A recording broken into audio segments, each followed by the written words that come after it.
Les priorités de vie, enregistrement produit au mois de novembre de l'année 2023. Donc, c'est un enregistrement que je fais parce que au fil du temps, j'ai eu à clarifier les priorités dans mon existence, c'est à quoi que je consacre de l'énergie. Certes, ça a beaucoup fluctué avec le temps, mais avec les années, je suis tout le temps confronté à des considérations pratiques, des considérations terre à terre. Et c'est sûr que par rapport à ça, il y a des aspects de la vie qui peuvent être intéressants à étudier. C'est sûr que derrière l'enregistrement que je fais aujourd'hui, il y a une volonté de partager un souci très pratique. Parce que d'un côté, je peux m'intéresser à des considérations à caractère philosophique, métaphysique, occulte, mais à quelque part, j'ai en tant qu'ego à vivre sur la Terre ici et maintenant et à composer avec des paramètres existentiels. Et c'est souvent à travers la souffrance ou des chocs de vie, on est ramené à des considérations terre à terre, comme par exemple un problème de santé chronique.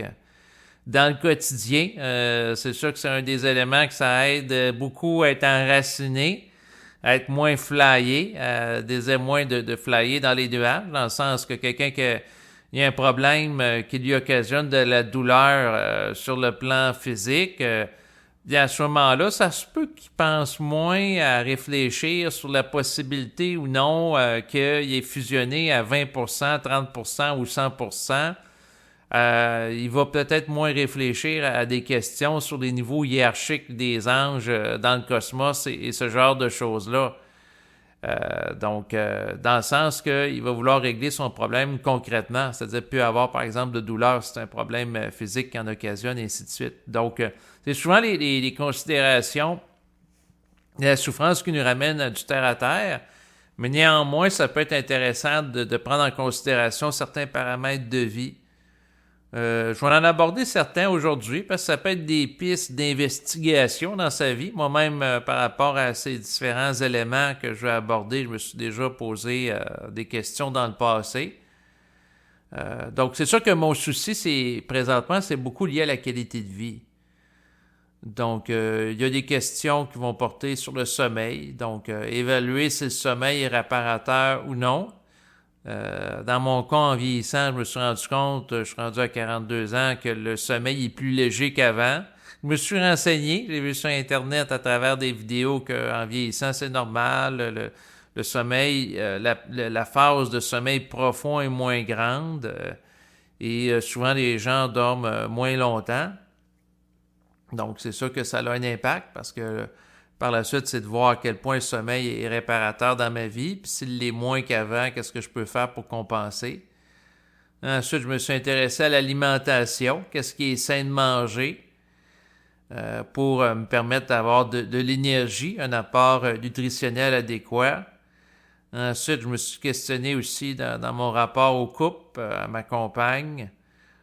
Mon rapport aussi à la famille, donc la relation avec les membres de ma famille pour voir par rapport à eux s'il y en a que je me sens plus à l'aise, moins à l'aise. Voir aussi les patterns de comportement que je veux reproduire ou non de ma vie qui proviennent de mes parents. Donc, qu'est-ce que je veux partager à ma fille sur le plan familial en termes de valeurs, de principes de vie, en termes de comportement ou d'héritage, quelque part, que je veux y léguer dans un sens. Ça, c'est des considérations, des questions auxquelles j'évalue des choses. C'est sûr qu'il y a la question aussi que je me suis déjà posée sur mon niveau de bien-être, de santé mentale, dans le sens que dans le passé, j'ai eu des idées à caractère très anxieuses par rapport à l'avenir, des idées des fois plutôt sombres, j'ai vécu des états de déprime aussi. Ensuite, c'est ça, c'est de se regarder aller dans son fonctionnement au quotidien, de regarder au niveau de la forme physique, si la forme physique est bonne ou pas, parce que c'est ce qui va faire qu'on va avoir de l'énergie. C'est sûr que par rapport à ça, quand j'étais plus jeune, j'étais pas très en forme Et à un moment donné, ben, je me suis mis à faire du sport pour améliorer ma santé physique. Donc, favoriser, dans le fond, pour avoir une énergie qui est équilibrée. Parce que je me suis rendu compte que si je passe toute la journée devant l'ordinateur, là, à écouter des vidéos ou à écrire, ça me crée des tensions sur le plan nerveux. Et c'est sûr que si je vais faire du jogging, ne serait-ce que 15 minutes, ça va m'aider à libérer des tensions. Ça va amener la sécrétion aussi de l'hormone de l'endorphine. Si c'est un jogging que je fais à bonne intensité. Et ça va me procurer un état de bonheur, donc un état de bien-être là, lié à, tout simplement à des hormones dans mon corps qui sont métabolisées par mon organisme en relation avec l'organisme. Je n'ai pas besoin de prendre de la drogue sur le plan chimique pour être bien. Pas besoin de prendre des antidépresseurs. Je vais m'entraîner physiquement à haute intensité pendant une certaine période de temps, puis ça va faire le travail. Donc, en amenant la création, la génération des neurotransmetteurs qui vont m'apporter un état de bien-être. Mais pour ce qui est de jogging avec le temps, j'ai appris à faire preuve de modération parce que si je m'entraîne trop, ça dilapide mes énergies vitales, puis j'avais maigri. Là, l'activité physique, je dépensais beaucoup de calories. Et dans le fond, c'était trop. Ça m'avait amené à maigrir. Aujourd'hui, je suis un peu plus pondéré. Sinon, ben, c'est sûr que c'est de regarder au niveau de l'état de ses habiletés cognitives, la capacité à apprendre, la mémoire. Au fil des ans, j'ai étudié l'anglais pour maintenir mes habiletés cognitives actives, où j'écoute régulièrement des documentaires que je vais prendre des notes, je vais étudier différents sujets. Récemment, je m'intéressais aux semi-conducteurs. En fait, il existe ce qu'on va appeler des nanotubes de carbone à l'échelle miniature qui peuvent être utilisés pour faire des produits plus légers. Prenons par exemple une raquette de tennis. Bon, ben le poids de la raquette, c'est fait avec des nanotubes de carbone. Elle va être beaucoup moindre qu'une raquette faite avec d'autres types de métaux. Donc, si le métal est plus léger, ben ça peut être intéressant. Prenons par exemple la construction d'une automobile. Bon, ben si je dis le métal, c'est-à-dire la substance qui est faite est plus légère, surtout si l'auto a une batterie électrique qui pèse un poids qui est très lourd, bon, ben si ça participe à alléger le véhicule, ça devient intéressant parce qu'à ce moment-là, ça prend moins d'énergie pour soulever la masse du véhicule, son poids, pour se déplacer, pour le véhiculer dans l'espace. Donc, il y a des applications intéressantes. Puis, les pionniers en matière de nanotubes, c'est entre autres au Japon, qui ont développé ça au fil des ans. Ils sont spécialisés dans la miniaturisation. Donc, les nanotubes sont plus petits qu'un millimètre. Là, c'est vraiment tout petit. Donc, j'ai étudié ça récemment. J'ai étudié différents sujets dans différentes disciplines scientifiques. J'étudie, les gens vont dire que tu es peut-être un peu prétentieux, là. J'étudie pas ça d'une manière académique comme quelqu'un qui fait un cours à l'université là, sur les nanotubes pour être spécialiste. C'est plus des connaissances vulgarisées que je visionne dans des documentaires. Ça va être plus adéquat sur ça qui me permet de faire un survol. À un moment donné, je vais m'intéresser à la physique quantique. Ensuite, je vais m'intéresser aux perturbateurs endocriniens. L'essentiel de mes intérêts, c'est la science en général, puis plus particulièrement la santé. Donc, je m'intéresse beaucoup à la cancérologie, donc la science qui vise à étudier les cancers, surtout les facteurs de prévention, les facteurs aussi de dépistage, et puis l'évolution des traitements. Donc, il y a des évolutions de traitements qui m'ont beaucoup intéressé. Prenons par exemple la maladie de Parkinson. On sait qu'aujourd'hui, par rapport à la maladie de Parkinson, il existe une approche d'intervention non invasive qui a été développée où, au lieu d'ouvrir le crâne et procéder à une trépanation pour, par exemple, mettre des électrodes dans le cerveau pour stimuler adéquatement le cerveau, pour réduire les tremblements, parce que c'est invasif, hein, ouvrir le crâne. Puis à chaque fois qu'il y a une incision, ben, il y a toujours un risque d'infection par la suite par rapport à une plaie. Tandis que là, c'est le traitement, puis c'est utilisé au Québec là, depuis un certain temps. Là. Il y a eu un reportage de l'émission documentaire là, de Radio-Canada par rapport à ça. C'est que, dans le fond, on va prendre des ultrasons qu'on va projeter sur les neurones qui sont la zone du cerveau qui comporte les neurones qui sont à la base des tremblements pour, dans le fond, les brûler puis neutraliser leur activité.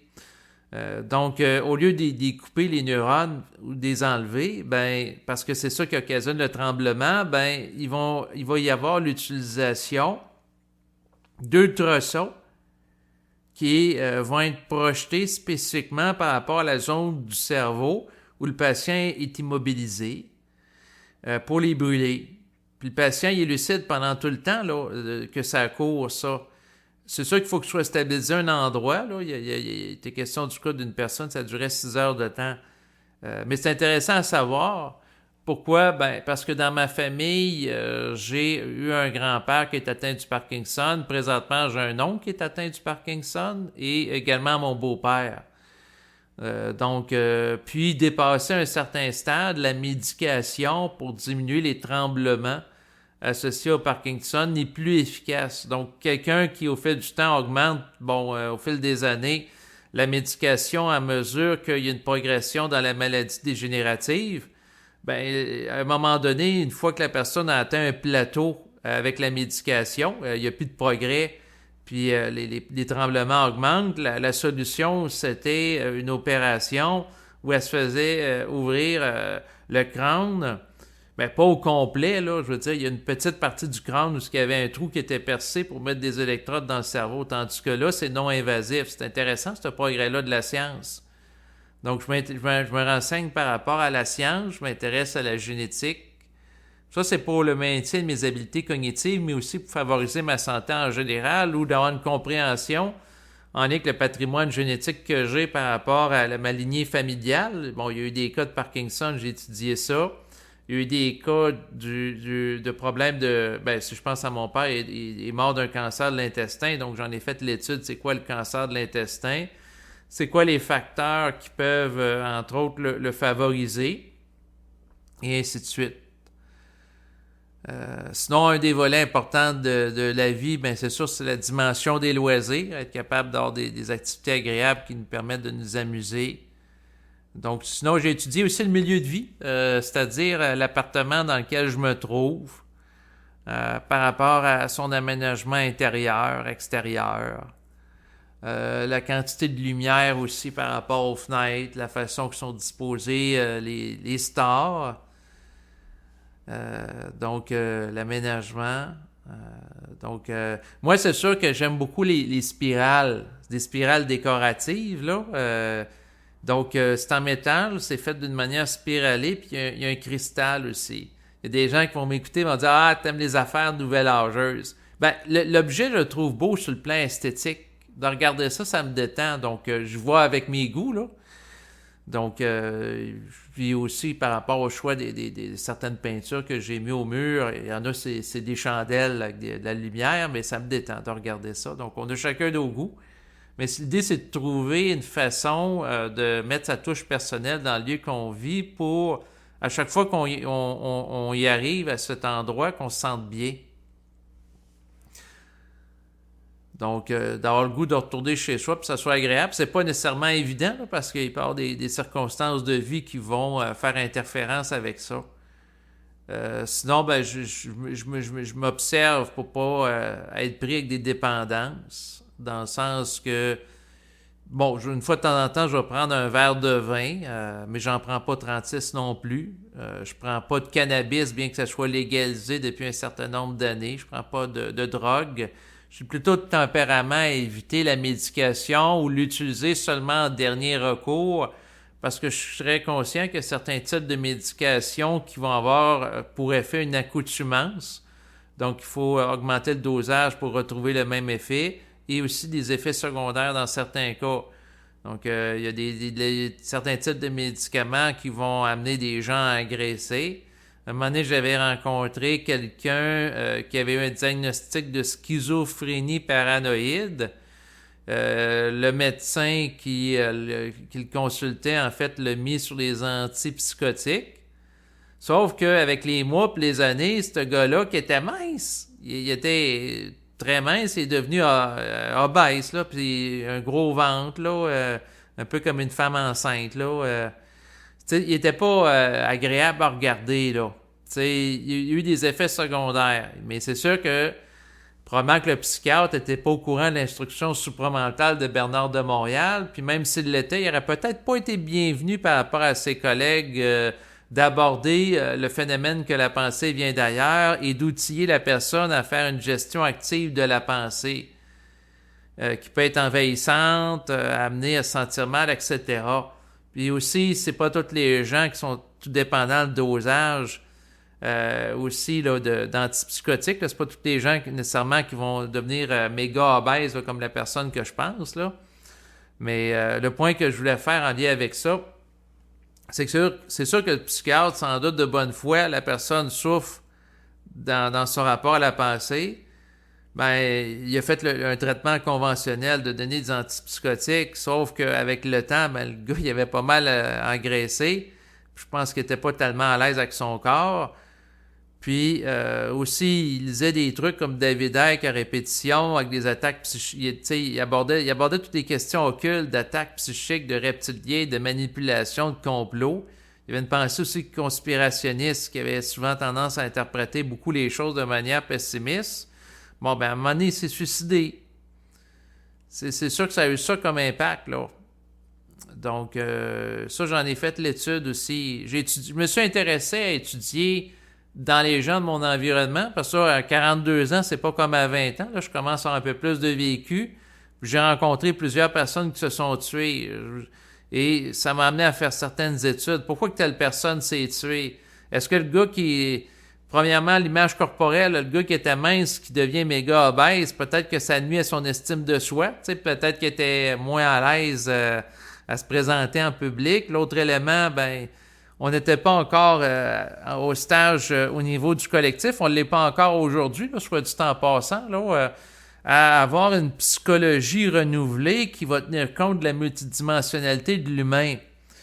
Et ça, c'est quand que, éventuellement... La dimension que la pensée vient d'ailleurs va être reconnue par l'ordre des psychiatres, psychologues et travailleurs sociaux, etc. C'est pas demain la veille, ça va prendre beaucoup de temps. Parce que on est très lent ici là, sur la Terre. Et pendant ce temps-là, ben, c'est sûr que c'est les parents, les patients psychiatriques qui sont pas capables de faire une gestion adéquate de leur psyché qui en payent le prix. Et la seule chose que le domaine... Ben, il y a pas une seule chose, c'est pas vrai. Je vais être honnête, il y a de la psychothérapie qui existe. La psychanalyse, bon, elle a certains résultats. L'approche cognitivo-comportementale aussi. Mais ça a ses limites. T'sais, si on regarde l'approche cognitivo-comportementale, on va dire, par exemple, à quelqu'un qui a une pensée, reformule la pensée que la personne a. Comme par exemple, au lieu de dire « je suis niaiseux », la personne peut dire « je suis intelligent » ou « ça ne s'applique pas à moi ». Donc, le recadrage de la pensée, qui est une technique d'intervention pour réduire la souffrance psychologique qui peut être vécue dans le rapport de la pensée, c'est-à-dire cette technique-là peut être utile si la personne reçoit la pensée qui est niaiseuse, de la reformuler d'une manière plus respectueuse par rapport à soi, mais ça n'amène pas à comprendre que la pensée ne vient pas d'elle. Puis à chaque fois que tu reformules une pensée, tu es tout le temps en réaction par rapport à quelque chose d'autre. Tu n'es pas dans un rapport de contestation de la source de la pensée, puis la source demeure voilée, où on va utiliser des vocables comme par exemple « Ah, ça vient de l'inconscient ». Ouais, mais c'est quoi l'inconscient? Ben, c'est un volet qui est au-delà de l'ego conscient, qui a une activité souterraine à son insu. OK? Mais ça demeure tout le temps vague. Mais ça a ses limites, là, les approches psychologiques. Bien que ça a une utilité, c'est sûr que dans certains cas, c'est mieux que rien. Mais c'est pas comme la psychologie évolutionnaire supramentale qu'a abordé Bernard de Montréal. Ça va pas aussi loin que ça, mais chaque chose en son temps. Ensuite, dans l'étude de ma vie, ce que j'ai étudié, c'est les moments que j'étais plus dans des états de dépression ou des états plus de déprime ou plus lourds. Qu'est-ce qui m'amène ça? Mon rapport à la pensée, beaucoup. Ensuite, ben, c'est sûr que ma vie au travail, c'est un sujet d'étude. Ma vie familiale, je l'ai abordé tantôt. Ma vie dans ma relation avec ma fille, c'est un nouveau sujet d'étude depuis quelques mois.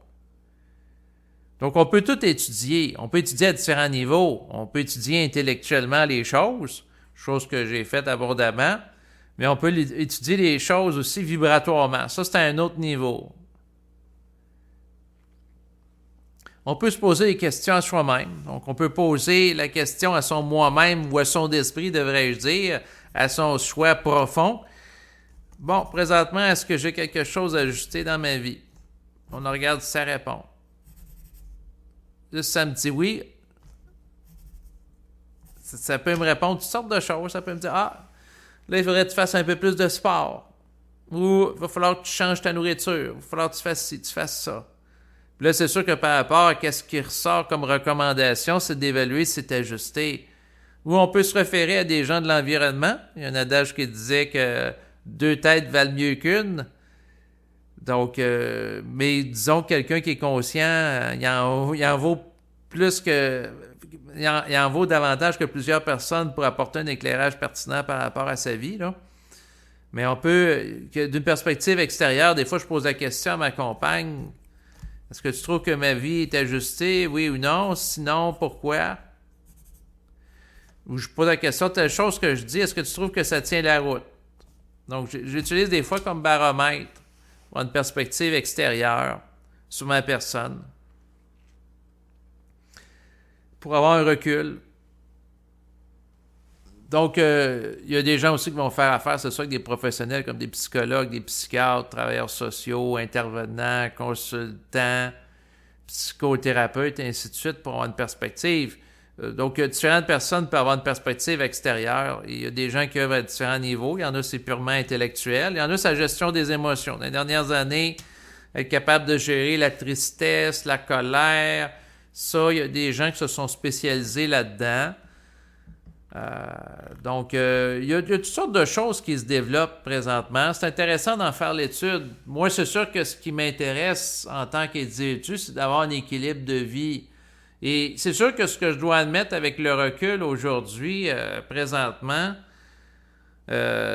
c'est que le rapport que j'ai eu à l'occulte a été très énergivore dans mon passé.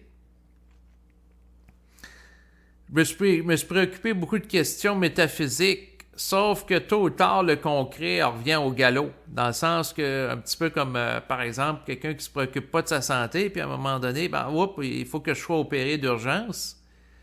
Ça remet les pendules à l'heure. Donc, un peu comme quelqu'un, par exemple, qui s'occupe pas de l'alimentation, puis à un moment donné, la personne, à cause qu'elle a trop de cholestérol, il y a une artère qui bouche, puis elle fait un accident vasculaire. C'est sûr que ça le remet en question.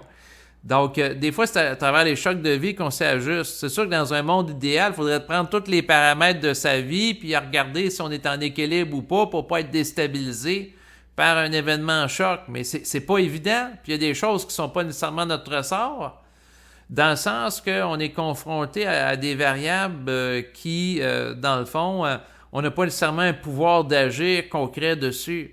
Moi, ce qui m'intéresse aussi, c'est la question du pouvoir d'agir, dans le sens que si j'étudie, par exemple, ma santé, bon, regardez qu'est-ce que je peux faire concrètement, comme par exemple manger plus sainement, ben ça peut être, par exemple, manger moins de gâteaux ou de pâtisseries ou de trucs sucrés, là.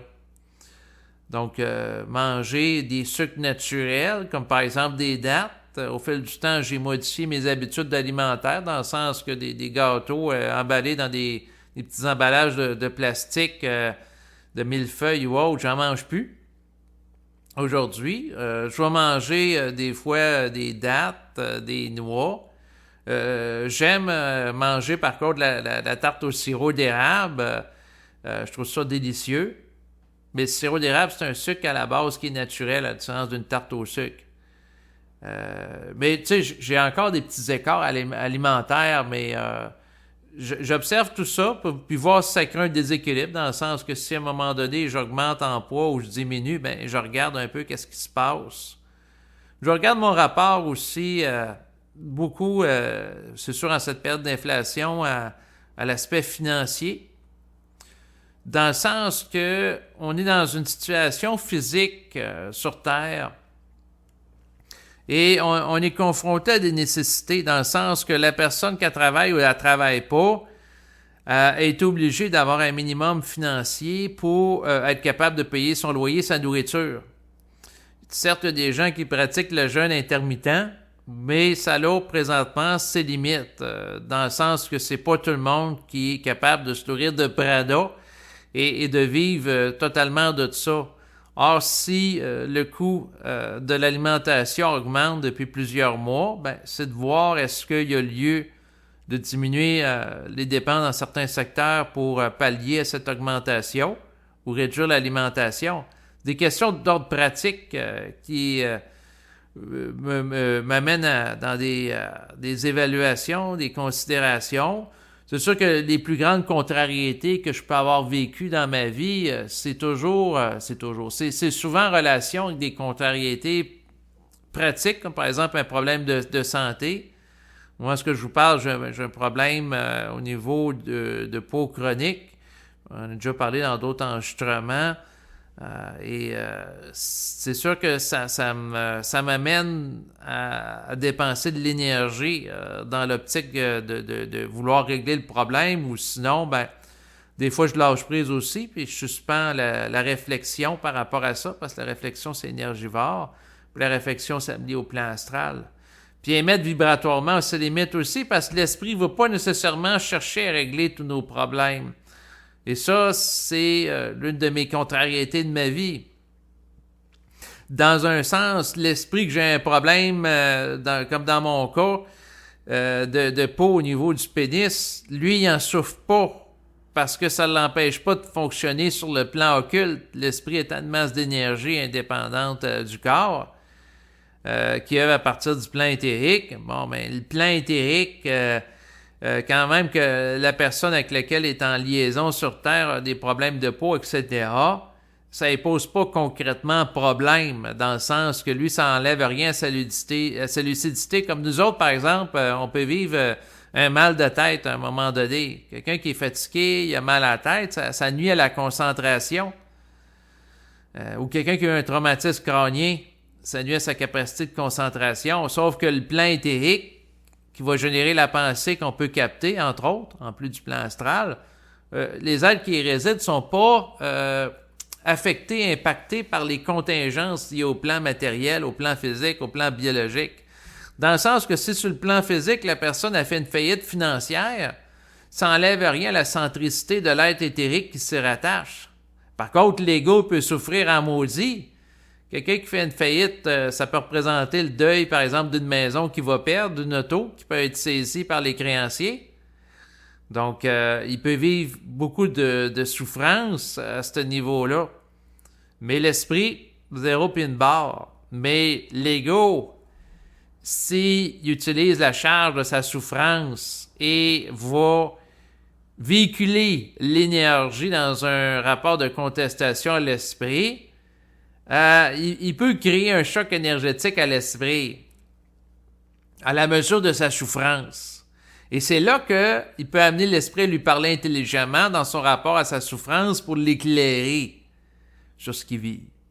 Mais ça prend une puissance énergétique pour faire ça. Puis ça prend une compréhension des lois occultes de la vie.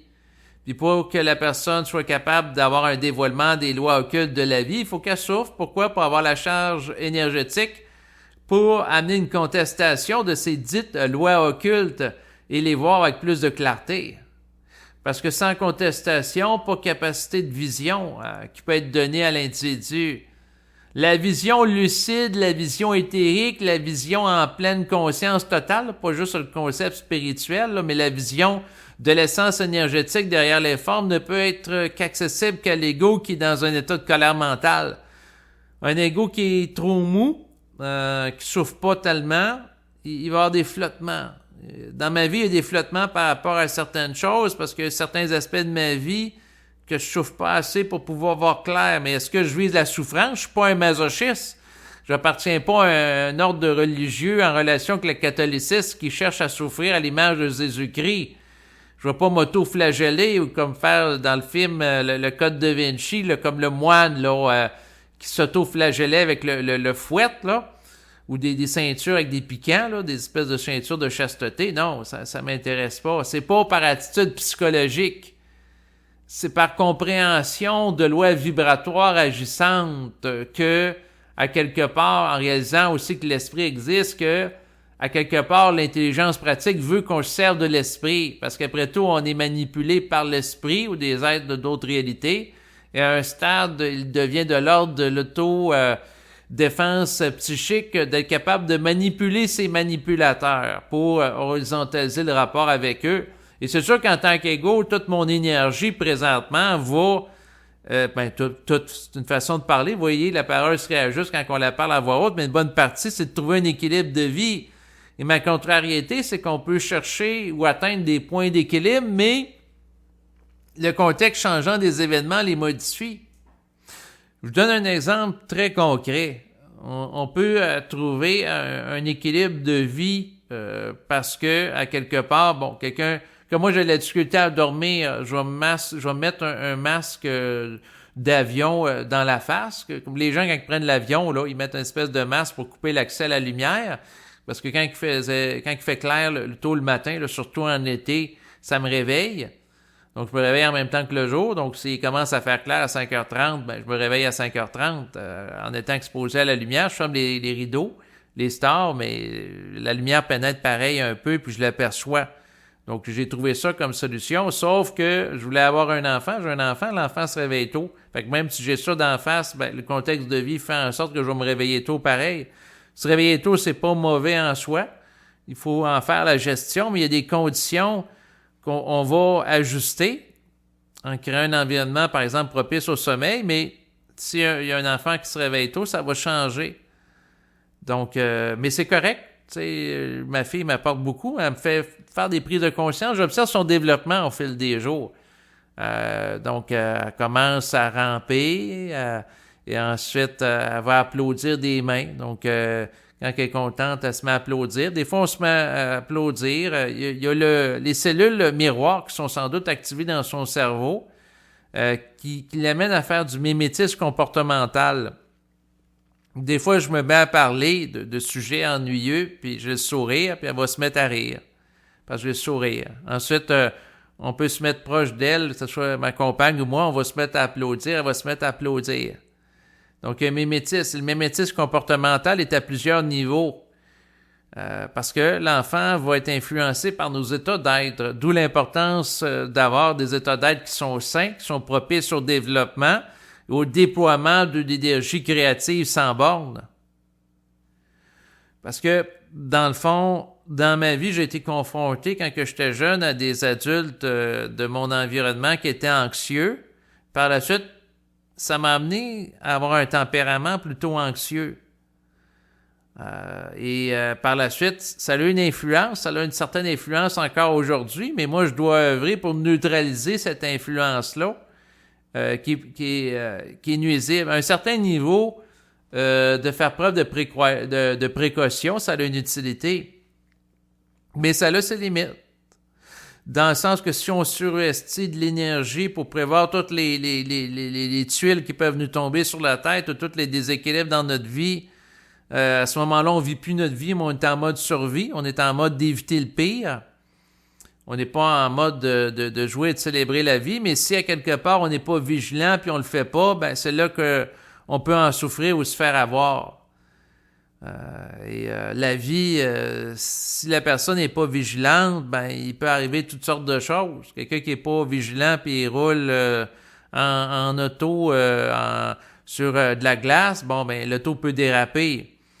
Donc il faut s'ajuster à l'environnement, mais chercher trop à vouloir voir les pires choses qui peuvent arriver, ça fait une vie qui est désagréable. Donc, les points d'étude que j'ai abordés dans l'enregistrement d'aujourd'hui, en début d'enregistrement, ça peut être intéressant d'en étudier certains. Par contre, il ne faut pas en faire non plus une maladie parce qu'on va être frustré. Puis des fois, on peut prévoir certaines choses, mais il y a tout le temps des éléments imprévisibles par l'ego qui peuvent arriver. Prenons par exemple quelqu'un qui fait un tirage de pile ou face. Donc, la personne utilise une pièce de monnaie. D'un côté, il y a un visage. Et de l'autre côté, par exemple, il va y avoir le castor. Donc, c'est une pièce de monnaie là, canadienne. Donc, d'un côté, on va lancer la pièce dans les airs. Et lorsque la pièce retombe, on va penser que ça va être pile ou face. Mais non, la pièce retombe entre deux divans, deux coussins d'un divan, devrais-je dire, sur la trame. Ce qui fait que en tant que tel, la pièce de monnaie, on s'attendait que ce serait un côté ou l'autre, mais il y a aussi la bordure, la trame. Donc, ça veut dire quoi? Ça veut dire que dans la vie, il y a des surprises. J'ai eu souvent des surprises par rapport à la gestion de la période qu'on a dite de pandémie de 2020 aujourd'hui. J'ai été surpris la façon que les mesures se sont mis à diminuer au fil du temps et puis la situation présente. Il y a des choses que j'avais prévues à un certain niveau qu'à un moment donné, c'est sûr qu'il y aurait de l'inflation. Donc, ça coûterait de plus en plus cher. Parce que les gouvernements, ils ont sorti la planche à billets pendant la période auquel je fais allusion, puis ils ont imprimé massivement de l'argent. Donc, c'est sûr qu'à un moment donné, il y allait y avoir un contre-coup par rapport à ça. Parce que si on inonde l'économie de billets, ben, ça dilate, ça diminue, ça amène une dévaluation de la valeur de l'argent, ce qui fait que présentement, l'argent en 2023 vaut nettement moins que l'argent de 2019 ici au Canada. Et je sais que la situation est similaire pour d'autres pays dans le monde qui ont sorti également la planche à billets, là, qui a amené une situation d'inflation. Donc, je m'intéresse à plusieurs choses. Aussi, l'équilibre de vie vient de l'étude de la psychologie, de l'étude de l'économie. L'économie, c'est intéressant de l'étudier parce que ça a un impact sur nos vies d'une manière assez concrète. Hein? Si le taux d'inflation augmente, ça coûte plus cher de la nourriture, puis les différents articles, ben, c'est d'être conscient des mécanismes qui sont derrière ça, puis conscient aussi des mécanismes qui amènent à la création de bulles immobilières, puis d'observer ça. En même temps, ben, je me suis intéressé à l'entraînement physique, au volet alimentation, au volet santé aussi. C'est pas mal ça, en fait. Je fais pas mal le tour. La santé aussi, au niveau psychologique, je me suis intéressé à la pratique de la méditation, la cohérence cardiaque, entre autres. Je me suis intéressé à plein de sujets, puis sans doute, je vais encore m'intéresser à plein de choses dans le futur. C'est sûr qu'en tant qu'ego, l'une de mes contrariétés, c'est de pas d'avoir une mémoire phénoménale pour mémoriser tout ce que j'étudie. Parce qu'à ce moment-là, je pourrais tendre à devenir une encyclopédie vivante. Sauf que d'un autre côté, je m'alourdirais de certaines mémoires. En tant qu'ego, des fois, c'est dur parce que je vais envier, entre autres, un certain niveau, ma compagne, elle a une mémoire qui est plus grande que moi. Donc, on va être exposés tous les deux à la même information et elle va être capable de me partager l'information d'une manière plus précise, avec plus de détails. Puis des fois, je vais vérifier sur Internet par la suite, puis je suis obligé souvent d'admettre qu'elle a raison. Donc, mais on est chacun différent. C'est sûr que si je me réfléchis par rapport à elle, des fois, je vivais comme une espèce de complexe d'infériorité, dans le sens que j'aimerais avoir une mémoire plus vaste pour être capable, spontanément, un peu à la manière d'une encyclopédie vivante, être capable de sortir toute l'information spontanément, mais c'est pas comme ça que ça fonctionne. Par contre, je vais vivre d'autres choses qu'elle. Et par rapport aux activités d'enregistrement, où ce que je vise à parler spontanément, sans prendre de notes, puis en mode improvisation, ça me prend une fluidité énergétique. Donc, il ne faut pas que mon mental soit trop encombré de mémoire, mais en même temps, ça prend une quantité suffisante de mémoire pour pouvoir m'exprimer avec précision, avec clarté dans mes propos. Donc, ça prend un certain niveau d'équilibre.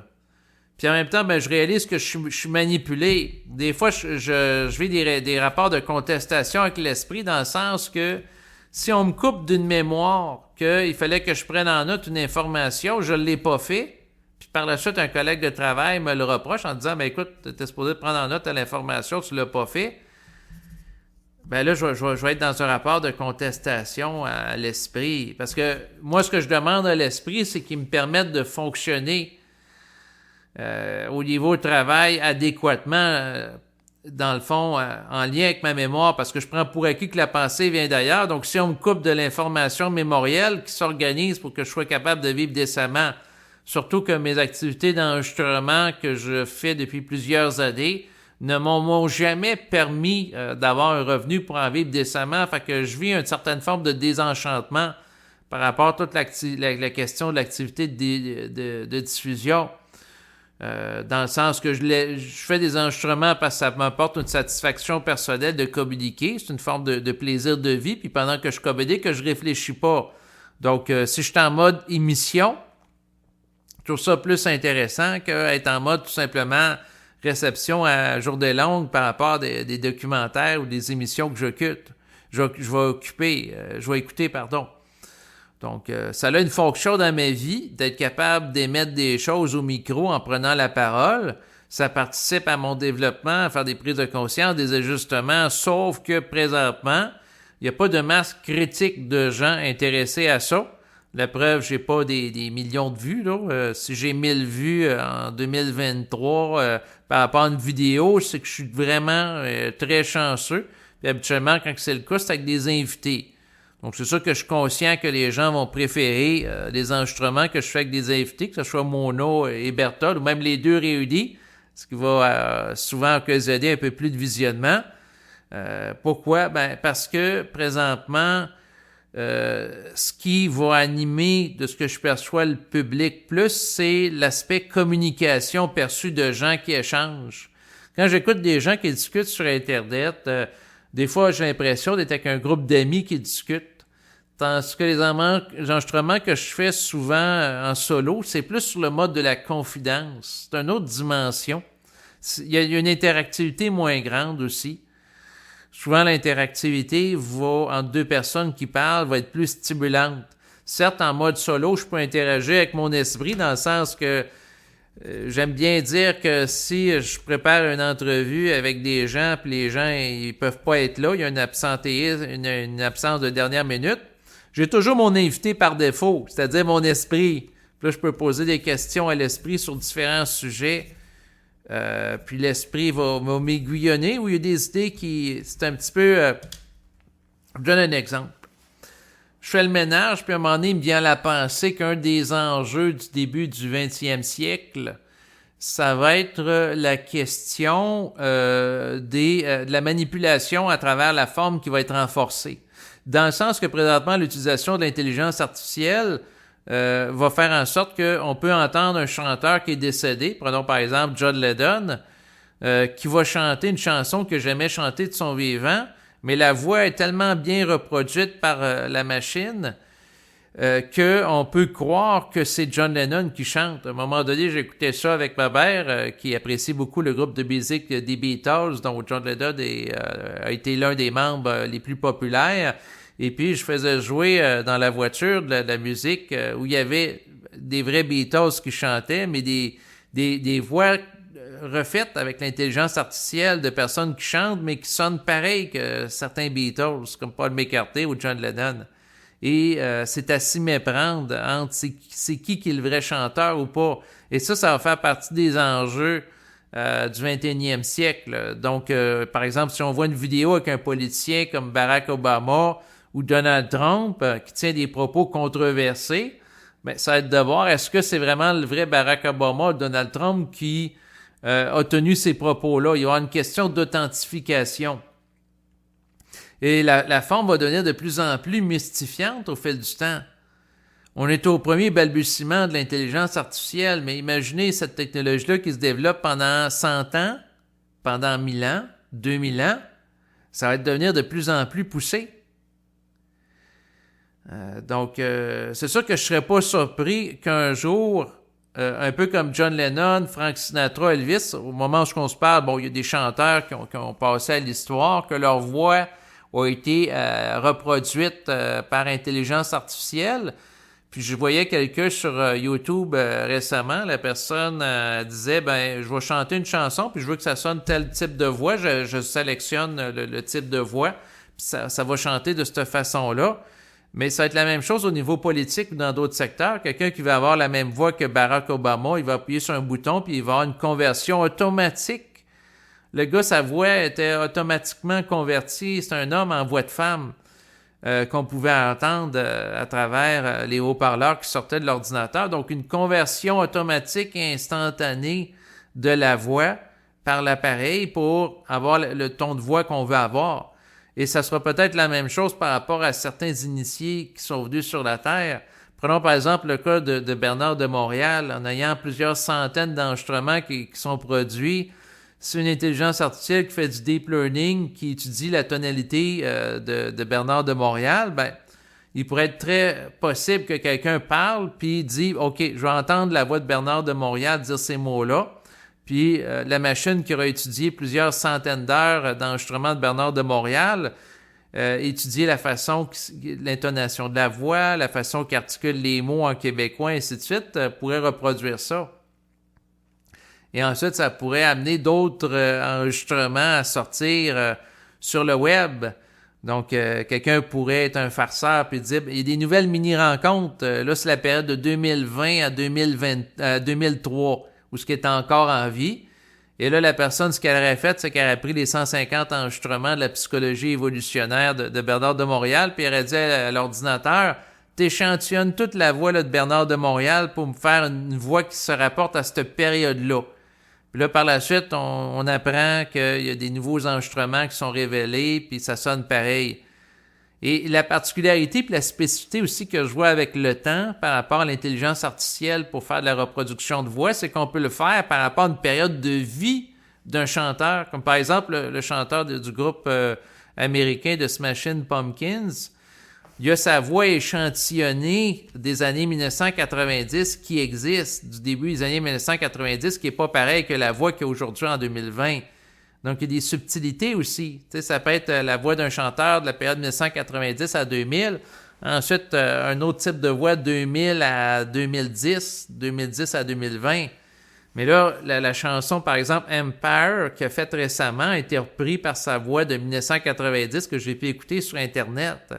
Donc, la voix n'est pas tout à fait pareille. Ça sera sans doute la même chose. Au début, il va y avoir la voix, mettons, de Bernard de Montréal. Quelqu'un pourrait échantillonner par rapport à tout son matériel de 1980 à 2003, mais après ça, c'est des périodes, comme par exemple la période de 1980 à 1983, ensuite de 2000 à 2003, ainsi de suite. Puis avec la tonalité, puis là, après ça, on pourrait dire, il y a des nouveaux enregistrements qui sortent, là, des révélations qui sont faites, là, plusieurs années après, là, que c'était sur cassette, ainsi de suite. On ne sait pas. Il y a toutes sortes de choses qui peuvent sortir, mais bref, ce que ça me dit, puis là, vous voyez, j'élabore beaucoup là-dessus, c'est que, première des choses, j'avais écouté les enregistrements sur intelligence artificielle, donc c'était probablement en incubation à l'intérieur de moi, puis une partie de moi-même, c'est-à-dire l'esprit, qui m'a comme dit, le 21e siècle, il va y avoir des enjeux liés à l'intelligence artificielle utilisée pour créer des faux documents. Puis pour se sortir de la mystification de la forme, que ce soit par rapport à la voix de Bernard de Montréal, c'est pas parce qu'on va entendre sa voix dans le futur, dans des enregistrements, que ça veut dire que c'est vraiment lui qui a prononcé les propos, au même titre que c'est pas parce qu'on entend une chanson qui est chantée par Elvis ou John Lennon présentement que ça veut nécessairement dire que ça vient d'eux, parce qu'il y a l'utilisation d'intelligence artificielle qui peut être fait pour reproduire leur son de voix. Donc ça va être ce type d'enjeu-là, puis l'image aussi, avec de plus en plus de perfection au fil du temps. Donc, on va être confronté à des enjeux de cette nature à mesure qu'on va avancer dans le temps.